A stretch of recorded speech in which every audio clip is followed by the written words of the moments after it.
bienvenidos nuevamente a Mundo Geografía. Mi nombre es Aníbal, soy profesor de Geografía. En esta ocasión vamos a hablar del clima, cuáles son los elementos que componen el clima, cuáles son los factores que modifican el clima y cuáles son las zonas climáticas. Espero que te pueda ser útil, seguime y ya sabes, comentame por algún tema en particular por el que pueda ayudarte. Comencemos. El clima hace referencia al estado de presión de la atmósfera que influye sobre una determinada zona. El uso cotidiano del término, por lo general, está asociado con las temperaturas, con las precipitaciones de una determinada zona. Las precipitaciones son las lluvias. Aunque en varias ocasiones el clima se lo confunde o se lo plantea como sinónimo de tiempo, son dos palabras, dos términos netamente diferentes. El tiempo se refiere a la situación o al estado de presión de la atmósfera en un momento determinado, en una zona, en una región determinada. Te doy un ejemplo. El tiempo en Buenos Aires es cálido, con una temperatura en estos momentos de aproximadamente 27 grados. Por ejemplo, eso es el tiempo. El clima, en cambio, supone una información enfocada a un periodo de tiempo más largo, más extenso, de una, dos o tres décadas como mínimo. El clima de la región es subtropical, con muchas precipitaciones durante la temporada de verano. Ese sería un ejemplo de clima. El tiempo atmosférico es la combinación de diversos parámetros, ya sea la temperatura, las precipitaciones, el viento, la humedad, la presión atmosférica y la nubosidad. Estos parámetros se denominan elementos del clima. Todos estos elementos son modificados a su vez por los factores del clima, como son la latitud, los vientos, las corrientes marinas, la distancia al mar, la altitud o el relieve, que son cosas que vamos a ver ahora más adelante. Todos estos factores modifican, acentúan o limitan todos estos elementos y dan lugar a los distintos tipos de climas que existen sobre el planeta. Bueno, a continuación vamos a hablar de los elementos del clima que mencionamos anteriormente. En primer lugar, vamos a hablar de la temperatura. La temperatura es la cantidad de energía calorífica que posee el aire en un momento determinado. Se mide en termómetros y habitualmente, generalmente, se mide en grados Celsius, lo que nos indica, lo que determina las sensaciones de calor y frío dentro de la atmósfera. En Estados Unidos, en cambio, la unidad de medida que utilizan ellos son los grados Fahrenheit. En segundo lugar, tenemos las precipitaciones. Es la caída al suelo del agua contenida dentro de la atmósfera. Ya puede ser en forma de agua, son las lluvias, de nieve, de brumas o también de rocío. Y se produce cuando la atmósfera no puede contener más agua, que está llena, por así decirlo. Y esta se condensa y luego precipita. Se mide en milímetros y el instrumento de medición es el pluviómetro. Por otro lado, tenemos el viento. El viento es el movimiento del aire dentro de la atmósfera, que se desplaza desde las zonas de altas presiones a las zonas de bajas presiones. La meteorología generalmente solo mide la velocidad y la dirección del viento. La velocidad del viento justamente son medidas a través de un anemómetro, que habitualmente se mide en metros por segundo o kilómetros por hora. La dirección de estos vientos se mide a través de una veleta en grados desde el norte y nos indica desde dónde llega ese viento, desde dónde viene. Puede ser del norte, puede ser del nordeste, del este, etc.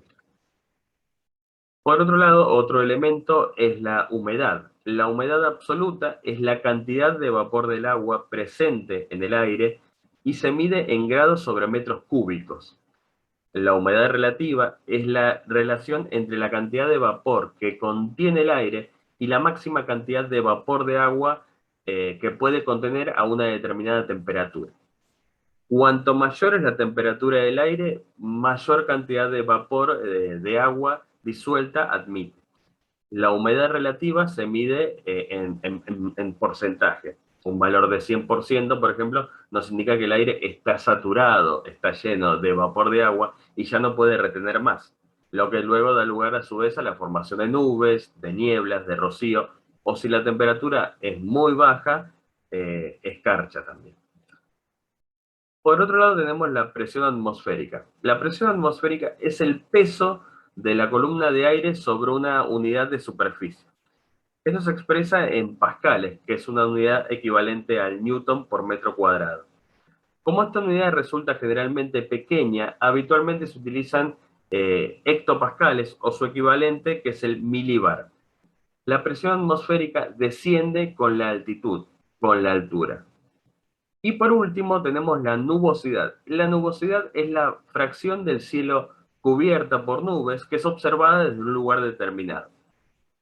Divide a la bóveda celeste en 8 partes y la nubosidad se mide en octas. Va desde 0 octas, que indica un cielo completamente despejado, hasta 8 octas para un cielo completamente cubierto.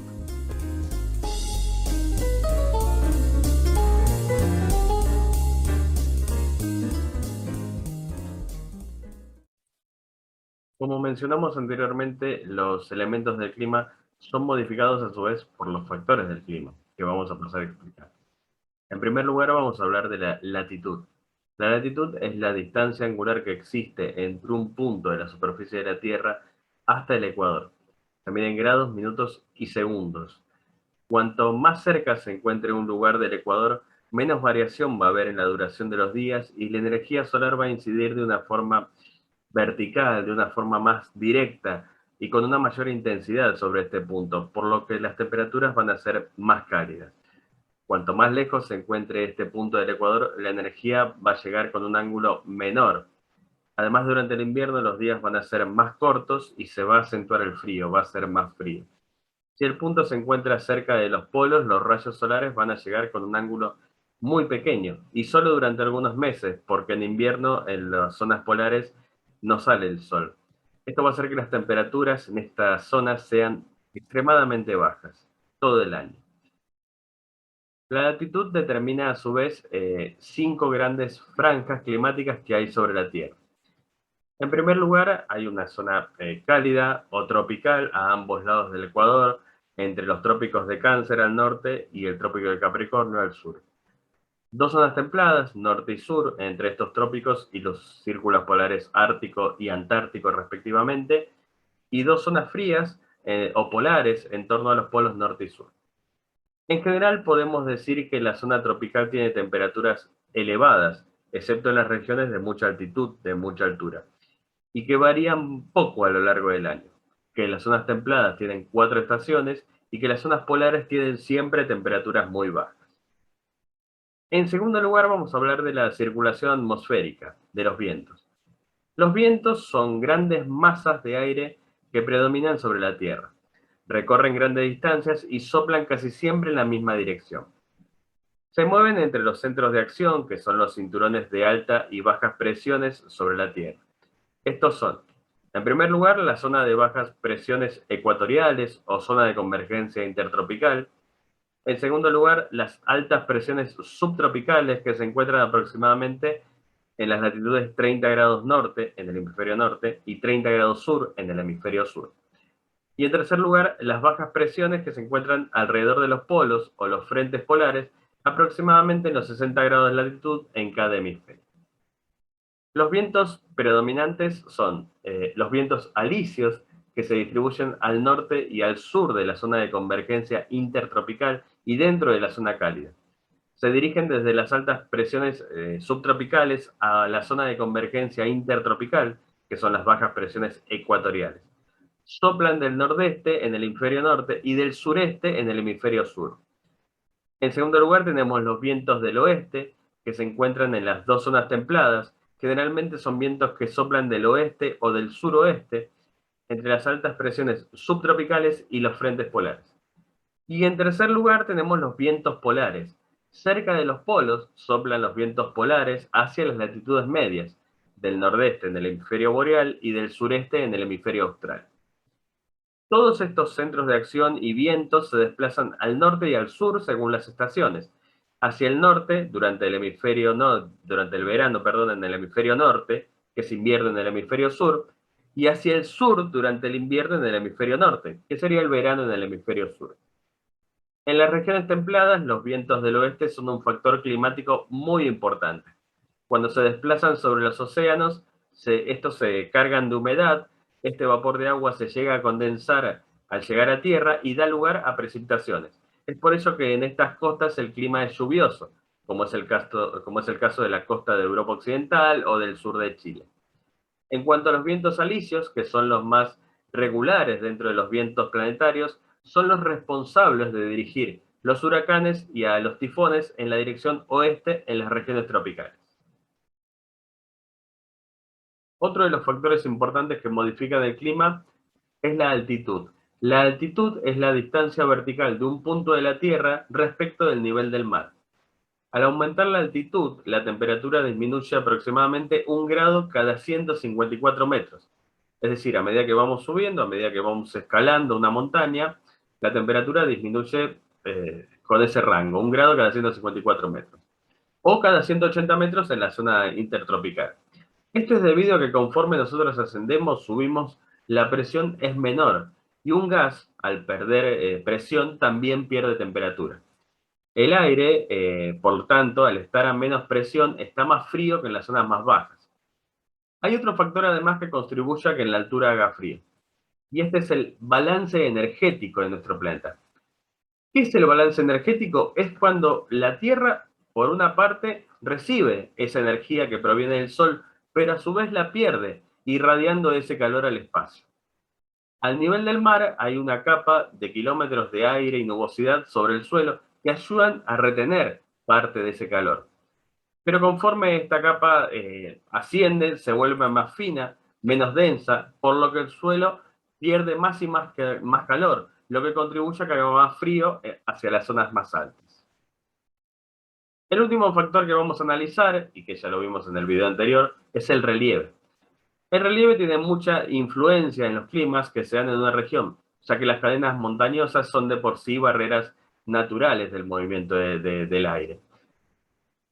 Cuando los vientos soplan del mar cargados de humedad y se encuentran con estas cadenas montañosas, se ven obligados a ascender, por lo que se enfrían. El vapor de agua que contienen, a su vez, se condensa y forman nubes, y se producen precipitaciones en las laderas expuestas a esos vientos, barlovento. En las laderas opuestas, es decir, del otro lado, sotavento, el aire llega con menos humedad. Al descender, aumenta su presión y por lo tanto su temperatura y las nubes desaparecen, lo que le da lugar a un clima más seco a ese lado de la cordillera. Para cerrar con esta exposición nos vamos a centrar en las zonas climáticas. Teniendo en cuenta la circulación atmosférica y otros factores, en el mundo se diferencian 4 grandes zonas climáticas. En primer lugar tenemos la zona tropical, que va de los ceros a los 23,5 grados entre los trópicos. En las regiones entre el Ecuador y los trópicos, que es la región ecuatorial, la radiación solar llega al suelo casi verticalmente al mediodía durante casi todo el año. De este modo se forman regiones muy calientes, con altas temperaturas. ¿Qué hace eso? Que el agua se evapore, mayoritariamente que en otras regiones, y el aire es a menudo más húmedo. La frecuente y resultante cubierta de nubes densa reduce a su vez el efecto de esta radiación solar sobre la temperatura del suelo. En segundo lugar tenemos los subtrópicos. Los subtrópicos reciben la radiación más alta durante el verano, ya que el ángulo del sol al mediodía es casi vertical a la Tierra, mientras que la cubierta de nubes es relativamente delgada. Estas regiones reciben menos humedad, lo que aumenta el efecto de la radiación. Por lo tanto, la mayoría de los desiertos del mundo se encuentran sobre esta franja, sobre esta zona. En invierno, la radiación de estas regiones disminuye significativamente y puede ser temporalmente muy fresca y húmeda. En tercer lugar, tenemos una zona templada, que va de los 40 a los 60 grados. En las zonas templadas, la radiación solar llega con un ángulo más pequeño y las temperaturas medias aquí son mucho más frescas que en los subtrópicos. Las estaciones y la duración del día difieren significativamente en el transcurso de un año. El clima se caracteriza por extremos menos frecuentes, una distribución más regular de las precipitaciones durante el año y un periodo de vegetación más largo. Por lo tanto, recibe el nombre de templado. Por último, tenemos una zona fría, o dos zonas frías mejor dicho, que son las zonas polares, que va de los 60 a los 90 grados. Las zonas polares, entre 60 grados de latitud, y los polos reciben menos calor a través de la radiación solar. ¿Por qué? Porque el Sol tiene un ángulo muy plano hacia el suelo y al llegar a estos lugares. Debido a los cambios del ángulo del eje de la Tierra al Sol, la duración del día varía mucho más en esta zona. En el verano se producen días polares. La vegetación solo es posible en estos lugares durante unos pocos meses del año e incluso a veces también es muy escasa. Las condiciones de vida en estas regiones son muy duras. Las características a su vez de estas zonas climáticas cambian con grandes diferencias de altitud en un área pequeña, como en zonas de montaña, ya que las temperaturas disminuyen rápidamente con la altitud, cambiando el clima en comparación con los valles.